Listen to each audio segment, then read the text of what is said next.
Welcome back to the Kentucky Bourbon Festival, the 2020 virtual edition.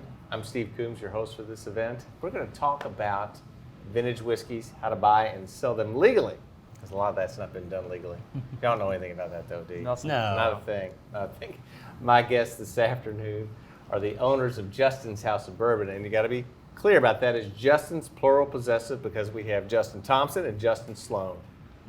How many times people screw that up? When we first opened, I had an email from an old English teacher that says you've messed up, you messed the apostrophe up. And I was like, well, here's why. And she goes, oh, I'm completely wrong. Sorry. There you go. Corrected. Yeah. A plus.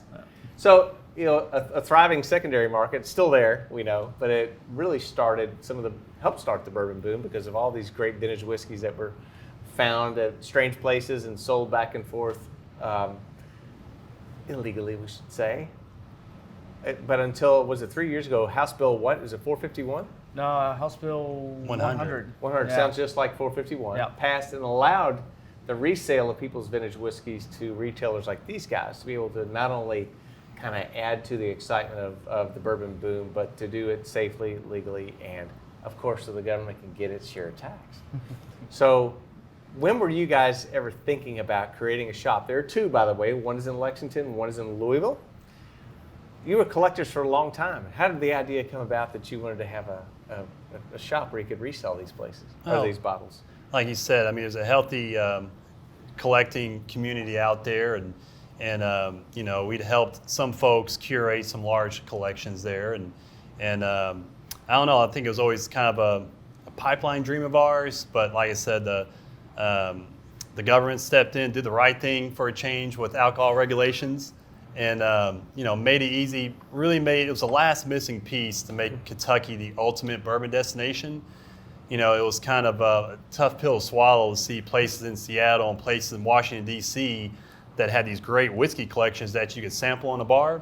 And we weren't able to do that here in Kentucky because, we weren't able to get those from the distributor. Some of these whiskeys, have been out of production 10 years, some 100 years. So, it made sense to kind of tweak the law up a little bit, and once they start talking about changing the law to allow, whiskey that's held by private collectors to bring to the public in a legal fashion, and Justin and myself kind of looked at each other and said, hey, maybe we can really make this a reality.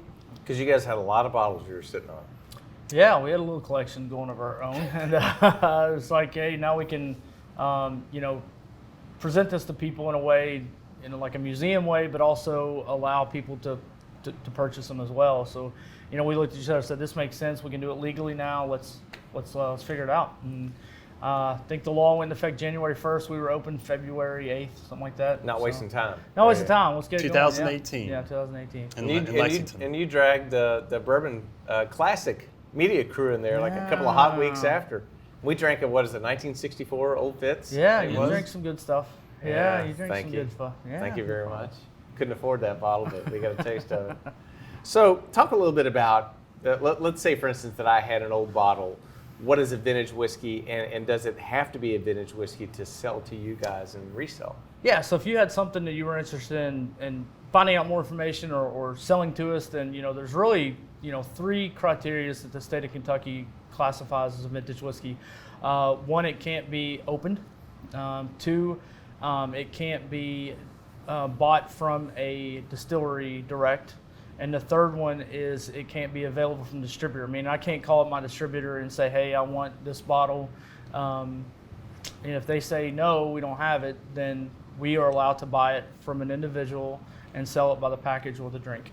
And that's pretty much it. That is the law. So if it meets those three criteria, then we're good to go. We kind of stress that we kind of specialize in vintage and rare. Yeah. So, that rareness kind of brings in, we tell folks we have bottles that are anywhere from 100 minutes old to 100 years old. Because they're rare. Yeah. Yeah. So, and hard to find. Like everyone's looking for all over the country, particular brands and things like that. So what we do is we'll pay a little more, sometimes a lot more money to have those hard to find bottles in the shop. So kind of takes a waiting game out for the consumers. What are the toughest ones to find that people want right now? That's a huge question, I know. Yeah, it's pretty broad. I mean, folks are still, for the most part, comfortable with what they know.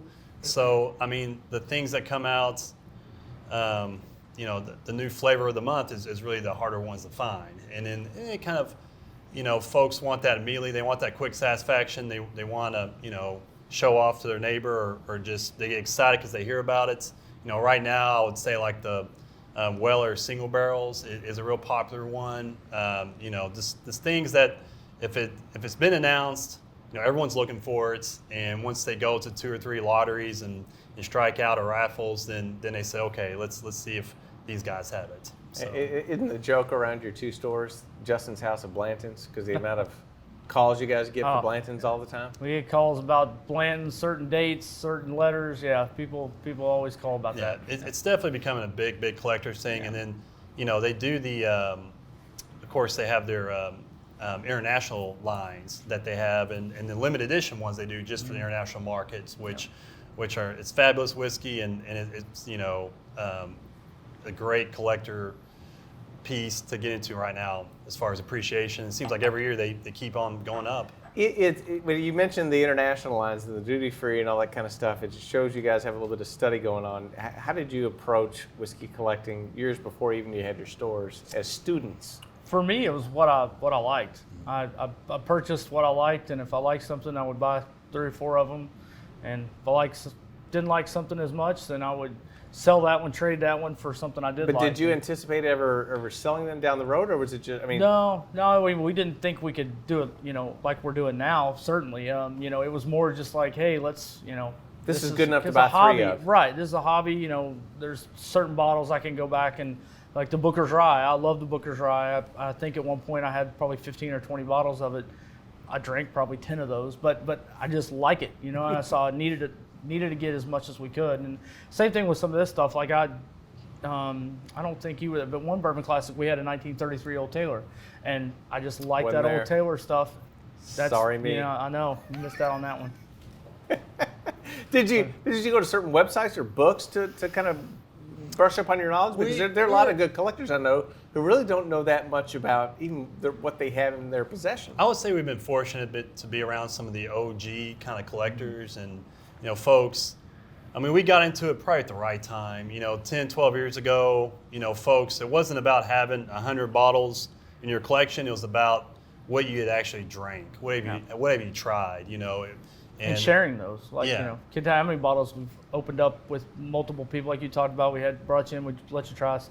Getting people excited about it is what we both, you know, had this passion for, sharing, you know, what we could so show. It was literally word of mouth. I mean, to taste it and talk about it, right?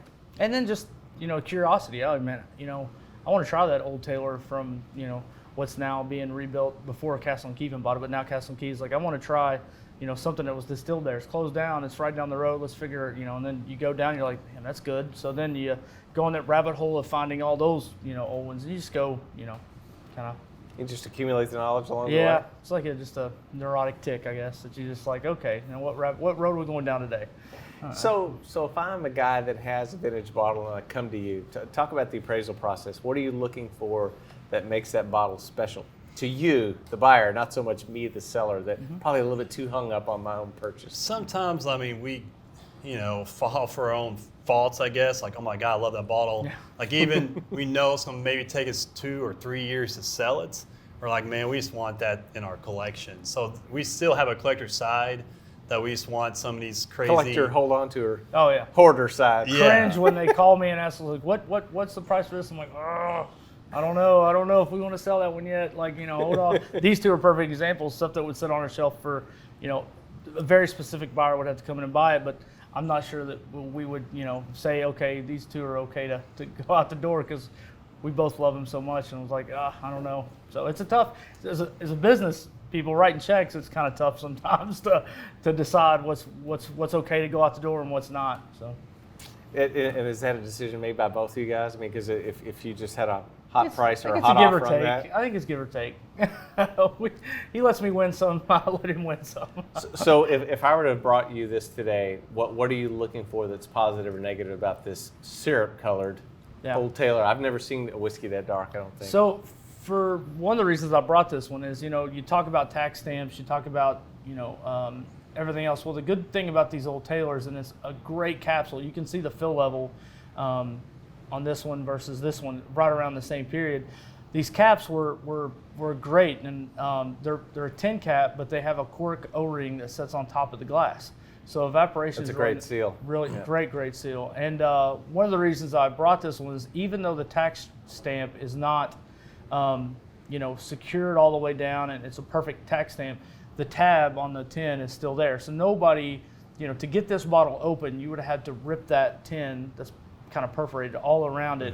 So that would have broke the tax stamp up here. So we know it's completely looks good. Now then you look at, is there oxidation? Which in this one there's really not oxidation because of that incredible seal there. So yeah, that's one of the things I'll look at. And then you go to the label and you can see the back label's a little beat up,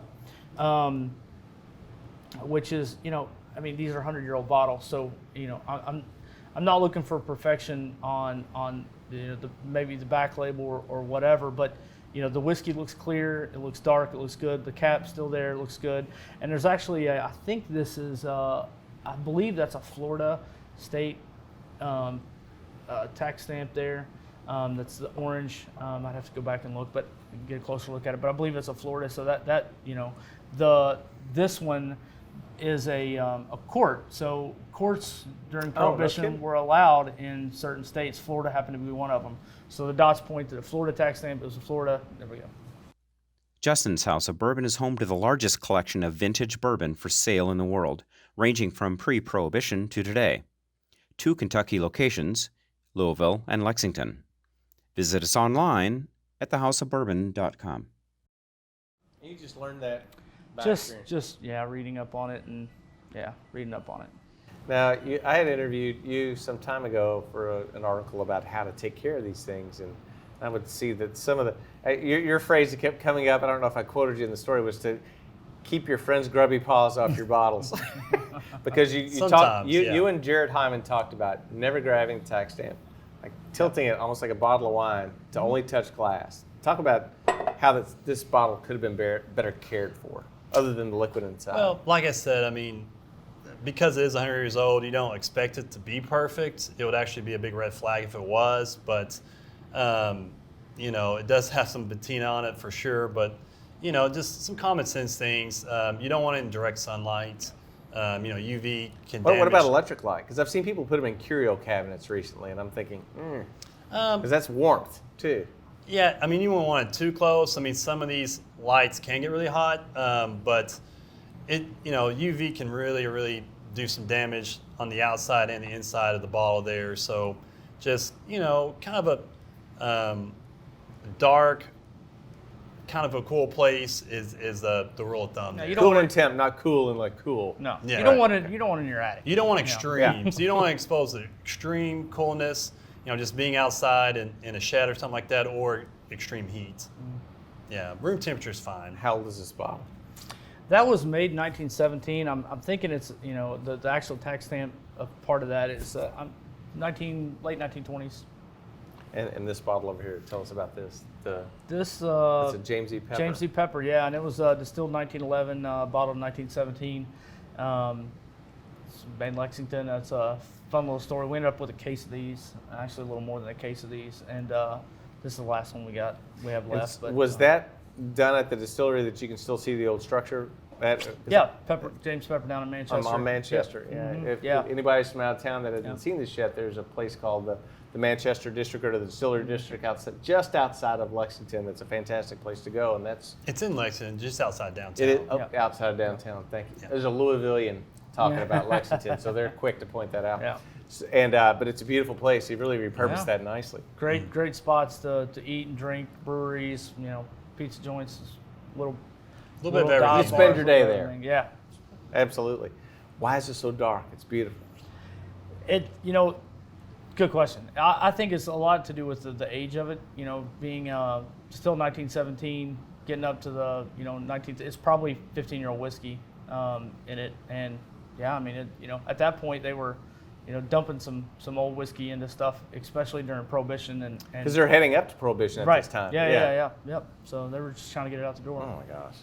So when anybody comes to you with a subpar bottle, sometimes How do you handle that without making them feel as though it's like Antiques Roadshow and it's like, this is a dud? Yeah, it is kind of disappointing for both parties. You know, they don't send us the photo or I've got this, I'm bringing it in, great, we get excited, and then it's half full and real murky and just, you know, obviously it just hasn't been stored properly for, you know, 40 or 50 years there. So it will catch up with you over decades of improper storage. So, you know, and they're like, but it hasn't been opened and the tax stamp could be great and whatever, but if the fill level's down to here, like I said, it looks like it's chocolate milk or something. It's just, you know, collectors just won't buy something that they can't drink or won't pay that premium price. Like they still might use it for a showpiece or something, but you know, you're talking just exponentially less valuable if it's not drinkable or appears not be drinkable. All right, so you talk me down easily or let me down easily. Does anybody stomp off and just act like? Not really. No, what a no, jerk. Not really. They just, you know, they are kind of excited. We're excited to see old things, you know. So even if they didn't leave with $500 or $2,000 in their pocket or whatever there might be, you know, they're still kind of happy to know, to get a firm answer of what it might be worth. Yeah. So let's do the reverse on Antiques Roadshow. Does anybody come in and they're expecting 500 and they get 1,000 and they're just Oh, yeah. thrilled? Yeah, that's happened before. This little old lady brought me a gallon of, you know, old fits, and I gave her one number, and she was like, well, I'll think about it. And then she's like, okay, I'll take it. So I wrote her a check. She goes, wait a minute, I thought it was this number. I was like, no, I meant, you know, call it 3,000. I meant 3,000. Not 300. She goes, oh, well, thank you so much for being honest. So she tells us we ended up buying some more from her friends and stuff, that's word of mouth, because I wasn't trying to, you know, we're not going to take advantage, you know, of a little old lady coming in. So I'm like, Yeah, no, honey, and we get a lot of referrals too. Yeah. We know if someone has something, they probably either have more in their basement or, you know, the relative has more, or they're going to tell their folks. So, you know, I mean, we've got to make money on it, obviously, but it's a lot of folks come in and leave with a smile on their face after coming in store there. All right, tell the viewers about that one great day that you both have told me about that started off with a case of old fits and wound up with Kaylee Kuoko. Yeah, That you couldn't top that one day. Yeah, it was a great day all around there. We, you know, the gentleman brings a nice bottle of very, very old fits, 12-year, and you know, it's in pretty good condition. And he used to own a liquor store in the 70s in Grant County.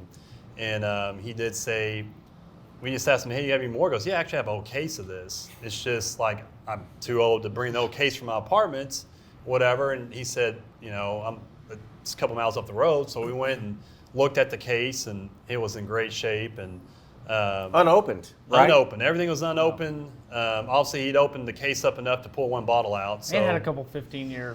And he had a couple 15 very, very old fits, which are really hard to find. Yeah. So we said, we made a deal with him. He was happy.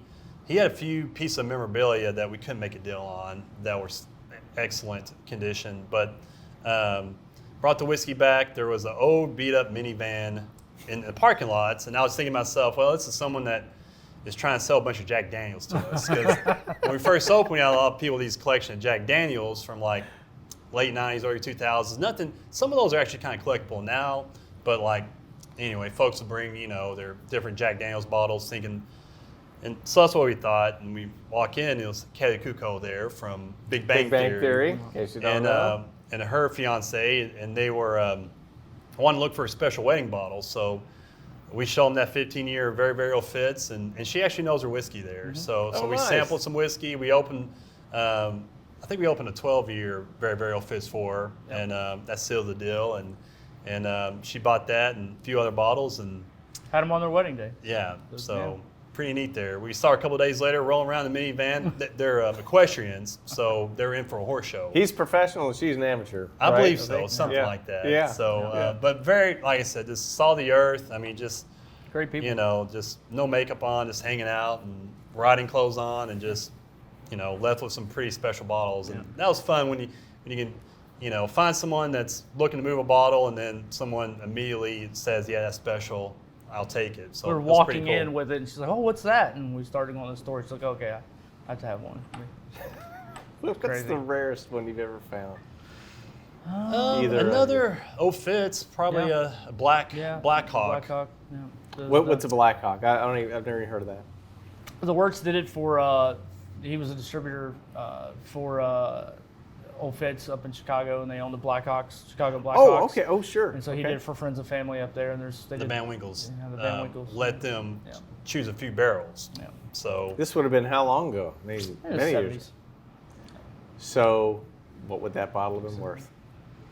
Can you say? Not to say what it sold for, but what would it have been worth? no, we still have it. We still have it. I think in the next couple of years it'll probably be the highest auctioned bourbon bottle in the world. I think. I have a feeling. What would that number bring? Non-charity auction. Non-charity the auction. charity Yeah. auctions Yeah, are yeah. great. Yeah. I mean, they raise a lot of money, but I would say 6 figures. Oh my gosh. Yeah. What makes it so special other than the Black Hawk part? And it was single barrels, I guess, right? And only Friends and Family specifically got that one. Yeah. So it wasn't sold to the public, and it's the cream of the crop of a very old Fitz, and even rarer than that. So yeah. So talk about the store experience a little bit. When you walk in, I mean, it's a bit of a whiskey museum. Do people gravitate toward certain bottles just to look at them and enjoy them? I mean, we try to let folks know right away. We've got great bottles from $17 all the way up. So like it's we have what we call our Taste of Bourbon Country, which is kind of what we get from all our distributors and wholesale partners. And there are a lot of 90% of our traffic is out of state, so we got folks from North Carolina, folks from Pennsylvania. 90%. I would say Oh, yeah. so. I Wow, would say it's so. amazing. So, a lot of the stuff that we take for granted, you can't find that in some of these, especially alcohol-controlled states. So, they're excited to see that. But what we try to definitely make our sort of specials with our barrel picks. So we like to have at least 4 or 5. I mean, sometimes we have up to 9 barrel picks on the floor. And, we And see for those at those. home who may not know what that is, they're talking about they go to a distillery and taste several barrels by themselves and pick those, and those are Yeah. bottled specifically for their stores. Yeah, And so the, those to me are the unicorns of the No. business. I Yeah. love It's them. the it's not the new frontier, but it's the frontier everybody can get into at a good price and Very tracking affordable. down. Yeah. You find somebody's palates who kind of match up with yours, and then you just keep going to barrel picks, and Yeah.